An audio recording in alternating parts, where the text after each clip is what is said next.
Okay, this may seem very similar to something we just saw, but hey, which of these two diagrams is more efficient? You can just yell out, top or bottom?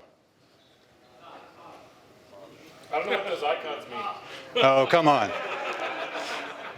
All right, what about this one? Ooh, do you remember index versus using the bottom one? Okay, it's a little bit of a trick question. In both these cases, the difference is about 1%. So there's almost no difference. Well, why is that? Subarrays and substrings. So this topic came from a suggestion from Darren. I now realize the real point was to get it off his list. But I'm going to talk about substrings and subarrays. So a normal array in LabVIEW is a handle. It's a pointer to a big buffer, has a count for every dimension, and then all the elements in a big flat list. A subarray is a tiny little thing that just has a pointer to someone else's data, and then a count and a stride for each dimension. So it's a little each. It doesn't have its own data. It just points at somebody else's data. And our compiler uses this to speed up operations like that split string. So in this case, the split array, we start with the terminal.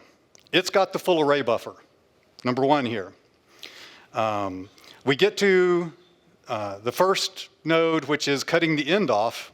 So in step 2, it creates a subarray, still points at the beginning, but it's moved the end up, so its length is shorter.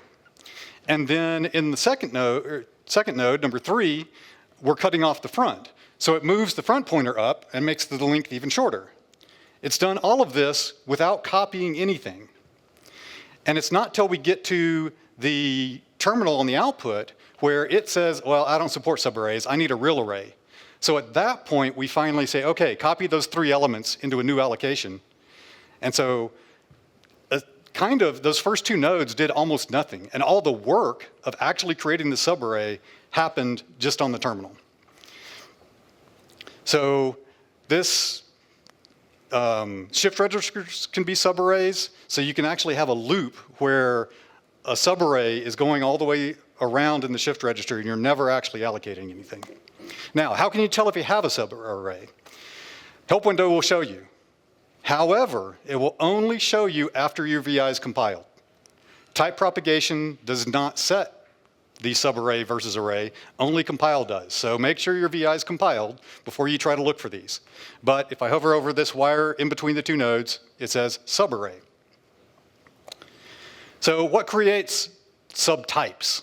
Array subset, split 1D array, index array, fairly straightforward. Reverse 1D array creates a subarray. What does it do? It points at the last element and sets a negative stride. Decimate 1D array. So it takes every nth element into all these different arrays. So the first output is point at the first element, but set the stride to be 3 elements long. So now you're walking through it every 3rd element. Index array by column. So our arrays are stored where a row is contiguous. So if you want to index a column, you point at the first element and you index it by the size of the row. So every stride gets you to the next column. Same thing for string functions, string subsets, search split string, match pattern. All 3 of the outputs are substrings. Reverse string does not produce a substring. The reason is, although subarrays handle strides other than 1, substrings only can be 1. So the stride is always 1. It has to be positive. You can't skip characters or reverse it. Delete from array does not produce subarrays. The reason is delete from array is optimized to do the deletion in place, trying to reuse the same buffer. So because it's actually modifying the buffer, we can't make a subarray that points to that data. The data's gone. So it has to do the real thing. Match regular expression. The top outputs are substrings, but if you pull out the sections, those are not substrings. But you may know that match regular expression is an X node. It means there's a diagram behind that.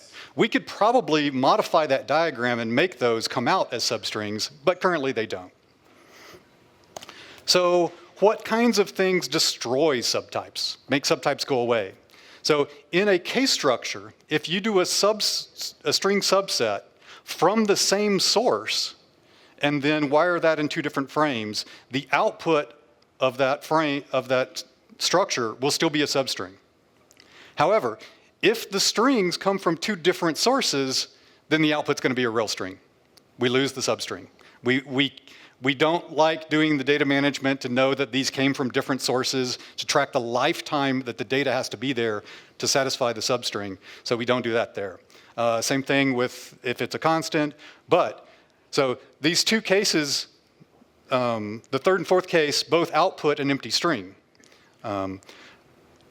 If instead you create a zero-length substring, then you do get a substring out, because you've made a substring from the same source, even though it's empty, and it comes out.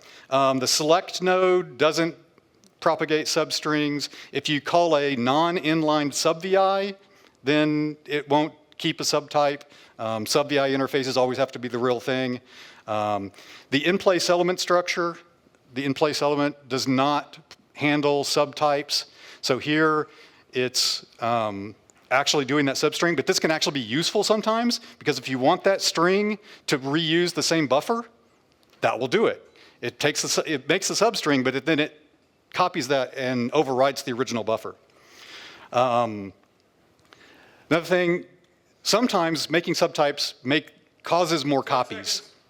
So in these, you can see data buffer copies. If you do the always copy, it actually makes the copy not happen. There you go.